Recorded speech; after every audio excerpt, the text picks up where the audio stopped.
TMC কি ভাবছে আমাদের পার্টির প্রেসিডেন্টকে লালবাজারে আটকে দিলে কি বিক্ষোভ বন্ধ হয়ে যাবে? এই ধরনের অপকর্ম যদি চলে আর বিজেপি রাস্তায় থাকবে।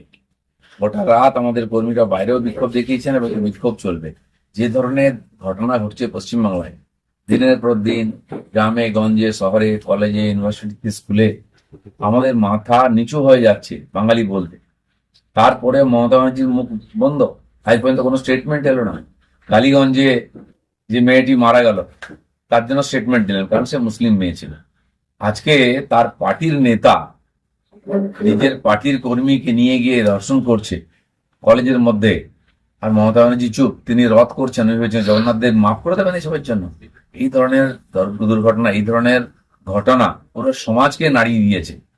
আর তাই মমতা ব্যানার্জির নিজের থেকে এসে ইনিশিয়েটিভ, খালি একটা টিম বানিয়ে দিলেন, কোন নেতা স্টেটমেন্ট দিতে হবে না। এই ধরনের ঘটনাতে এমন উদাহরণমূলক সাজা হওয়া উচিত যাতে আগামী দিনে না হয়। মদন মিত্র গতকাল বলেছেন, যদি ওই মেয়েটি না যেত তাহলে এই ঘটনা হতো না। যদি সে কাউকে জানাতো অথবা দুজন বন্ধুকে সাথে নিয়ে যেত। সুস্থ অবস্থায় কথা বলেছেন। মেয়েরা স্কুল কলেজ যাবে না, ইউনিভার্সিটি যাবে না, চাকরি করতে যাবে না। যখন আরজি করের ঘটনা ঘটেছিল, টিএমসির নেতারা বলেছিলেন রাত্রেবেলা মহিলা ডাক্তারদের ডিউটি বন্ধ করা উচিত। কোন জগতে আছি আমরা? আজ আইটির যারা ছেলেমেয়েরা চাকরি করে, দিন রাত 24 ঘন্টা তারা চাকরি করছে, যাচ্ছে আসছে, সারা দুনিয়া চলছে এইভাবে। আর উনি কি চাইছেন? বাড়ির মেয়েদেরকে বাড়িতে বন্ধ করে দেবেন, নাকি প্রত্যেক মেয়ের পিছনে সিকিউরিটি দিতে হবে?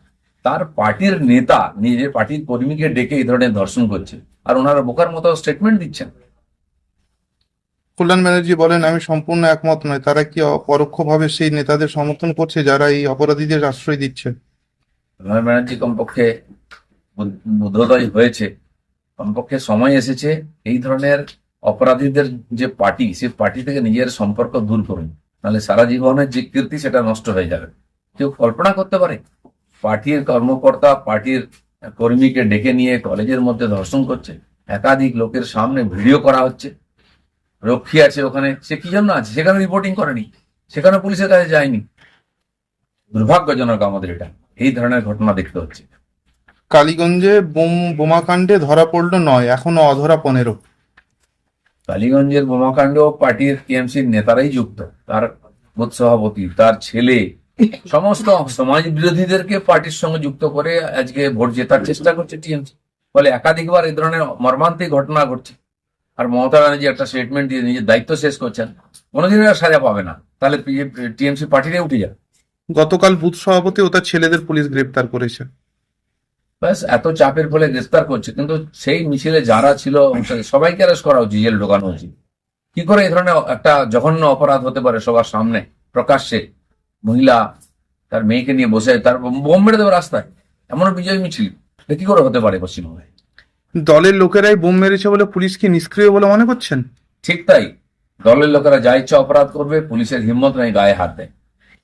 যে ল কলেজে ঘটনা ঘটেছে, যে নেতা যে অপরাধ করেছে সে ওখানে ভাইস প্রিন্সিপালকে চালায়, সে ওখানে পুলিশের থানাকে চালায়, ওখানকার এমএলএ আশীর্বাদ আছে, ল মিনিস্টারের আশীর্বাদ আছে তার মাথায়, পার্টির মহামন্ত্রীর আশীর্বাদ আছে। সেই নেতার গায়ে কে হাত দেবে? এই ধরনের অপরাধী তৈরি করেছে টিএমসি। টিএমসির নেতা মানে একজন বড় অপরাধী, কুখ্যাত অপরাধী। হাতে নাতে ধরা পড়েছে, উড়িষ্যা পুলিশ ওকে গ্রেফতার করেছে। বিজেপির সচিব কি বিজেপির মধ্যে থাকতে পারে বহু লোক, পার্টির কোনো নেতা নয়। আর যে অপরাধ করবে তাকে যোগ্য সাজা দেওয়া উচিত। ভারতীয় জনতা পার্টি কখনো তাকে সাপোর্ট করবে না, আমরা আইনের পক্ষে আছি। দাদা, বিহারের ভোটিং এর আগে নির্বাচন কমিশন ই ভোটিং নিয়ে ভাবছে। ই ভোটিং মানে কি ভাবছে সুবিধা? দেখুন, আজকে যেমন আমরা ইভিএম এ ভোট দিচ্ছি, একসময় এটাও কল্পনার মধ্যে ছিল, হয়েছে। তো আজকে মানুষ ব্যস্ত শুধু নয়, যে ধরনের অপরাধ হচ্ছে, বাস্তব ভোটারদেরকে ভোট থেকে বিরত করা, আটকানো হয় ভোট দিতে, বিশেষ করে পশ্চিমবাংলার মতো জায়গায়। আর লম্বা লাইনে রোদে দাঁড়িয়ে লোককে ভোট দিতে হয়। তো যারা এর সুবিধা নিতে পারেন, আধুনিক ব্যবস্থার সুবিধা নেওয়া উচিত আমার মনে হয়। তাহলে ভোটিং পার্সেন্টেজও বাড়বে আর ভোটাররা ভোট দিতে পারবেন। তো সেই দিকে এগোচ্ছে। আরো অনেক কিছু চিন্তা ভাবনা চলছে, এক দেশ এক ভোট। তো এক দেশ এক রেশন কার্ড শুরু হয়ে যাচ্ছে, এক দেশ এক ভোটও এটা হওয়া উচিত। তাহলে আমার মনে হয় আধুনিক প্রযুক্তির সুবিধা নিয়ে আর ইলেকশনকে আরো বেশি সফল করা যাবে।